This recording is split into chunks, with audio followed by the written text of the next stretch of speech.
Ay, sözün düzü necə deyirlər, hər videoda əlimdə dəftər vərəqləməkdən bezdim, amma videoya necə girəcəyim haqqında heç bir fikrim yoxdur. Danışarkən bu ığlamaq falan nitqimi pozur, amma nəysə. Bu videonun mövzusu onsuz da mənim nitq qüsurlarım ya da nə bilim videoya giriş bacarıqlarım deyil. Ki hekayə danışmağım da ondan betərdir. Yəni bir mövzu üzərində danışıram.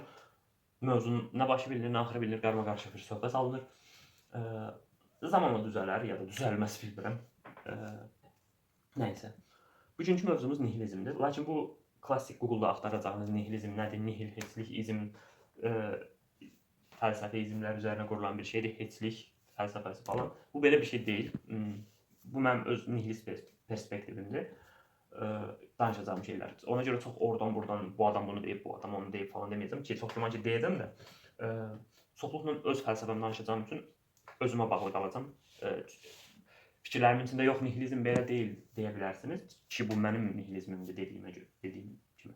Yəni nihilizmdə belə bir şey necə deyirlər? Sadəcə nihilizm deyil, bütün fəlsəfi izmlər şey deyirlər. Bir din deyirlər, müqəddəs kitabı yoxdur. Onların necə başa düşülürsə, bir insan onu necə yaşayırsa odur. Yəni nihilizmin əsası da budur əslində. Bütün izmlərin əsası budur. Nəysə. Keçək mənim fəlsəfəmə, mənim nihilizmimə. Əslində 3 video olacaq bu.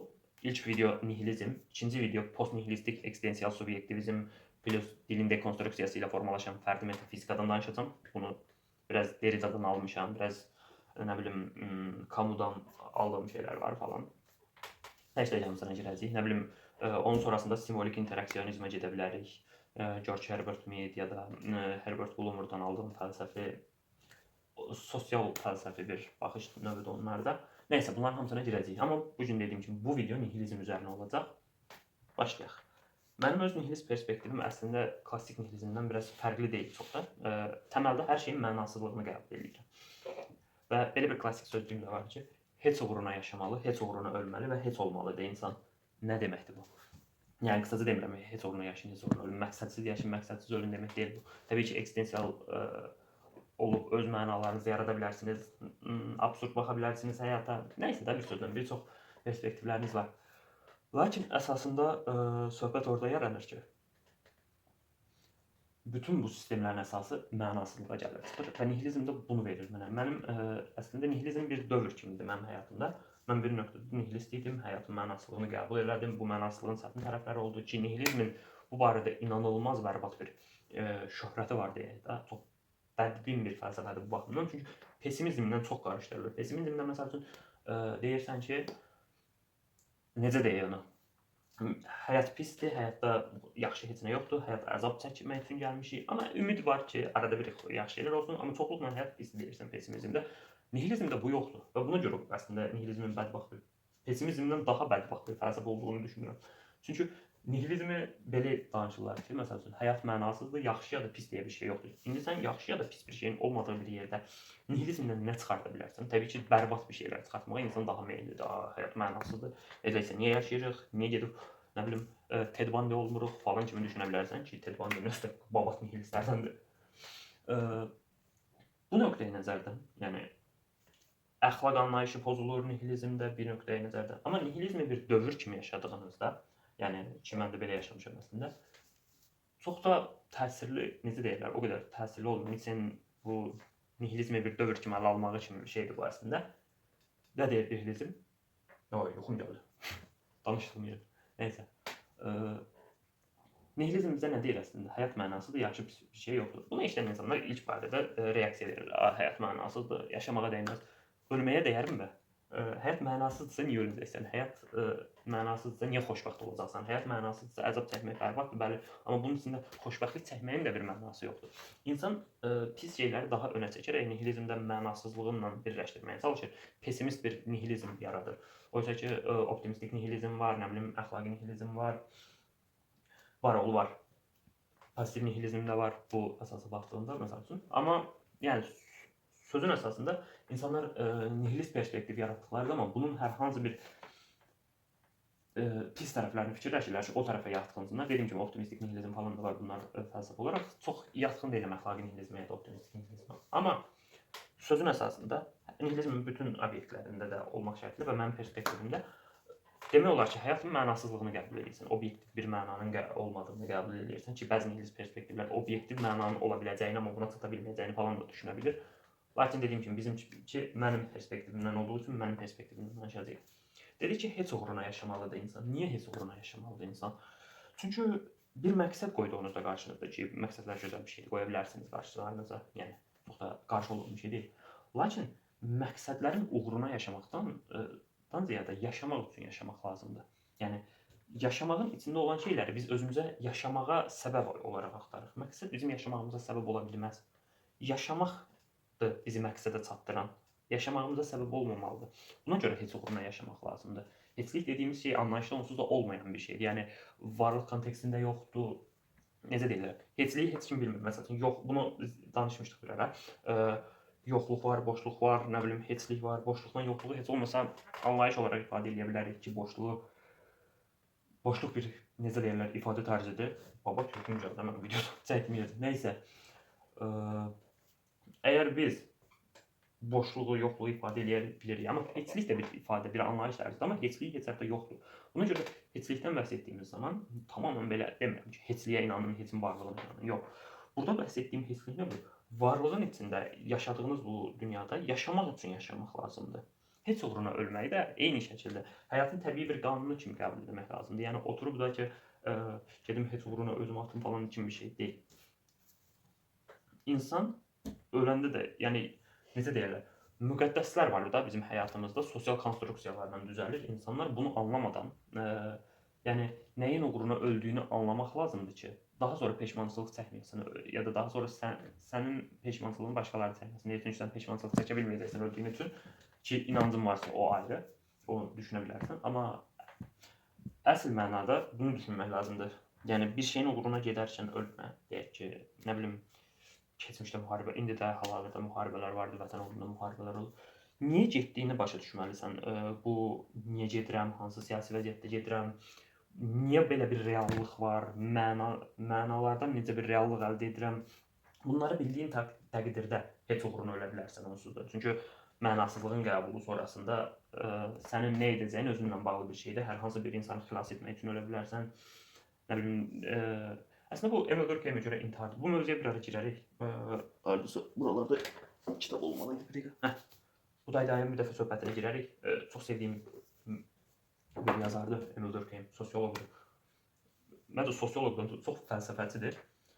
Fəlsəfəçi də yox, filosof fəlsəfəçidir. Kəlməsini ağzım öyrəşməyə başlayıb artıq. Niyəsə özümə fəlsəfəçi deyirəm, hamıya da fəlsəfəçi deməyə başladım. Nəysə, Emil Durkheim də inanılmaz bir adamlardan biridir bu barədə. Çünki elə bu kitabında, intihar kitabında nəyin intihar sayıla biləcəyini, məsəl üçün, sadəcə, necə deyirlər, özünü öldürməyin deyil də, məsəl üçün, bir cəmiyyət üçün özünü fəda eləməyin, bir müharibədə ölməyin də bir intihar növü olduğu falan kimi söhbətlərə girir ki, girəcəyik onların hamısına bir nöqtədə. Yəni, bir gün vaxtım olsa, keyfim açıq olsa. Nəysə, bugün mövzumuz nihilizmdir, oraya getmək istəmirəm. Heç uğruna ölmək də əslində belə bir şey. Yəni, ölməkdən qorxmamaq lazımdır əslində burada. Təbii bir şey olduğundan, ya da nəyinsə uğruna öləcəksən, heçin uğruna ölməlisən ki, çünki daha sonraki, necə deyirlər,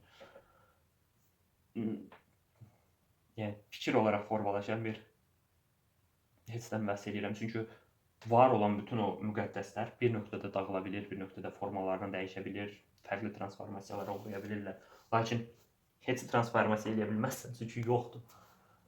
Və heç olmalı insan ki, bu da zaten misranın sonudur. Nə də buradakı heç olmalıdır insan. Öz heçliyini qəbul eləməlidir. Bir heçlik sevgisi vardır. Bir şeir vardır. Mənim nihilist düşüncələr adında yazdım ki, onu səsləndirmişəm kanalda da. Bir videonun içində də oxumuşdum öz-özümə deyəsən. Nə məni sevəni, nə mən sevəni sevirəm xəyalımda belə var olmayan heçliyini. Dedim, var olmayan naşiriyəm. Anlamadı, anlamaz da yarım olanı tam bilən. Məfhumiyam məfhumların, zülməti mən sabahların, bir ömür əvvəl, bir ömür sonra ləçəkləri töküləcək zamanların.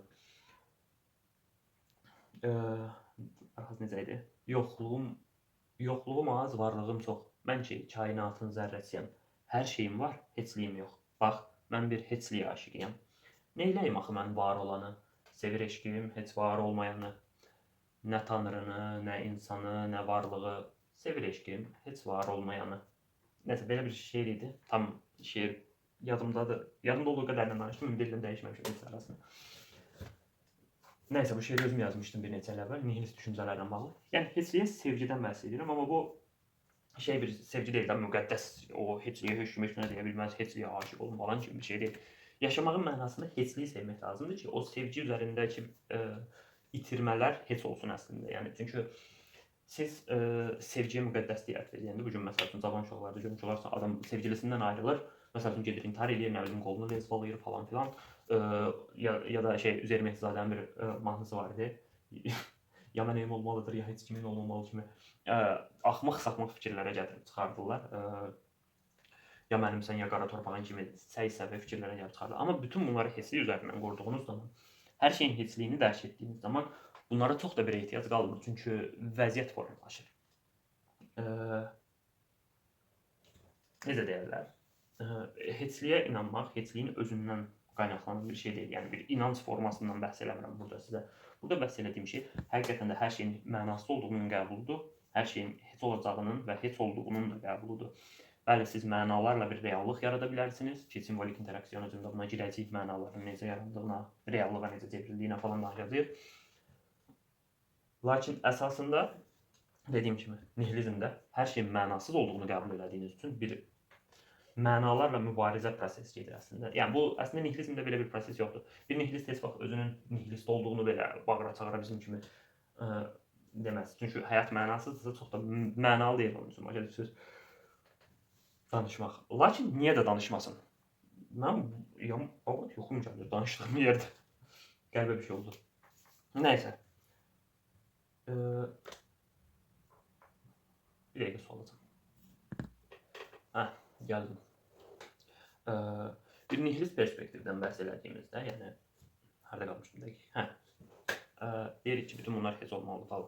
Bütün bu şeyləri müqəddəsləşdirdiyiniz zaman hər hansı bir ülvi məqsədi, necə deyirlər, zamanın gəldiyi bir nöqtədə hər hansı bir ülvi məqsədin olmadığını dərk etdiyiniz anda boşluğa düşürsünüz. Mənasızlıq qarşısında mənalarla bir mübarizə şəraiti yaranır. Yəni çox nihilist düşünür ki, yəni insanlar çoxluğunu düşünür ki, bir nihilist öz nihilizmini ifadə eləməyə ya da onun haqqında danışmaq ehtiyacına sahib deyil. Yəni. Amma əslində bir nihilist eyni zamanda bunu istəyə də bilər. Yəni bunun üçün heç bir səbəb yoxdur. Nihilizmdə siz necə yaşayacaqsınız demir. Sadəcə həyat mənasız deyil.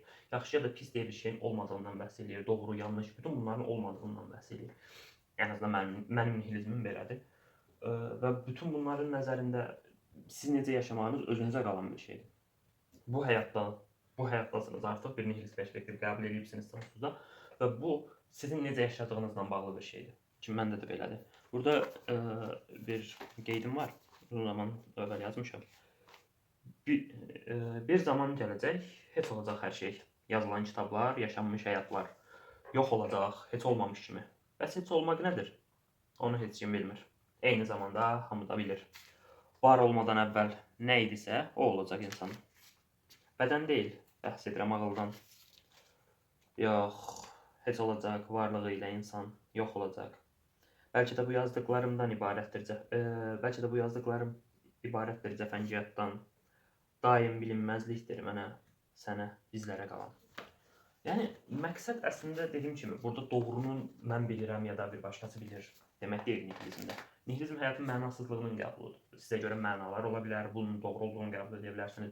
Ki, mən də mənasızlığın doğru olduğunu bir nöqtədə qəbul eləmiş sayıla bilərəm, amma doğrunun ya da yanlışın olmadığını düşündüyüm üçün əslində bu da bir mənasızlıq kəsb edəcəyi üçün mənasızlıq bir inanc forması olmasından çıxır. Bəzən deyirək, inanmamaq da bir inanc formasıdır ya da mənasızlıq da bir məna formasıdır ki, belə bir arqumentdə eşitmişdim bir dəfə.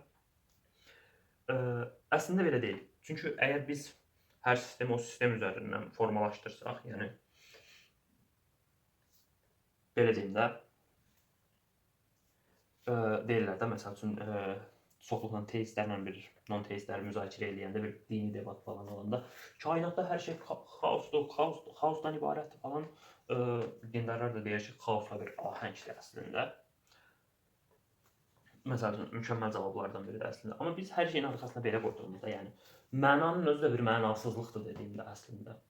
Nə çıxardacaqsan buradan? Biz ziddiyyətli sistemləri vahid qurmuşuq onsuz da. İki ziddiyyətli sistem tərəf qurub bunu bir-birindən harmanlamaq olmaz. Bəli, ziddiyyətlərdən birisi dediyim kimi hər zaman daha real olur. Məna baxımından, insanların daha çox qəbul baxımından ya da reallığı baxımından. Bir də o reallığın içərisində bir keçərlilik olur. Məsəl üçün, determinizmlə danışsaq, məsələn, bunu daha əvvəl vermişəm misalda. Determinizm içərisində azadlıqdan danışa bilərsən. Çünki bir insan seçim eləmək üçün bu adamın sosial epistemologiyası olmalıdır, nə bilim, öyrənilmiş bir şeylər olmalıdır, təcrübələri, informasiyaları, o informasiyanı şərh etmə tərzləri olmalıdır. Yəni seçimlərin belə ola bilməsi bir determinist prosesdir əslində. Yəni azadlıqdan başqa bir seçimim yoxdursa, bir determinizmin içərisindəyim. Çünki yəni düşün, azadlıqdan başqa bir seçimin yoxdur. Yəni seçimlərdən başqa əslində fərqli bir şeyin yoxdur. Seçimlər başqa cür edə bilmə şansına biz azadlıq deyirik. Bir şeyin başqa cür edilə bilməsinə, başqa edilə bilməsi üzərindən bir azadlıq anlayışı qura bilirik yalnız.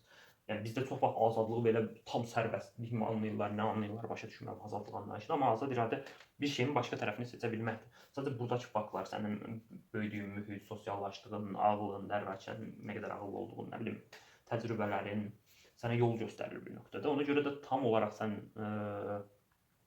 azad deyilsən, yəni o seçimləri özün formalaşdırmırsan. Amma səni sən eləyən şeylərdə o təcrübələr olduğu üçün sən əslində azad bir seçimə sahib olursan. Yəni determinizm içərisində azadlıq əslində bu. Eyni şey nihilizm üçün də keçərlidir. Mənasızlığın içində mənalar var. Çünki mənalar olmasa onsuz da bu sistematik olaraq bir ziddiyyətli forma yarada bilməzsən.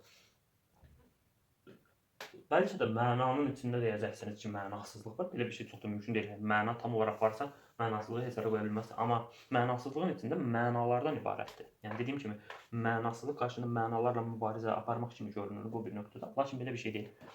Mənasızlıq bütün hər şeyi əhatə eləyir, bütün mənaları əhatə eləyir. O mənalarsa mənasızlığın içində bir məna qurur, insanı yaşatma prosesi yaradır. Və nihilizm də tam olaraq burada yaranır. Sən bu əsası qəbul elədiyində istəyirsən get məna yarat, istəyirsən yaratma, istəyirsən fərqli bir yaşantı seç. Amma əsasında odur ki, mənasızlıqla mübarizə aparmaq çox çətin bir şeydir insan şeyində. Ona görə də nihilizmin bədbin tərəfləri var.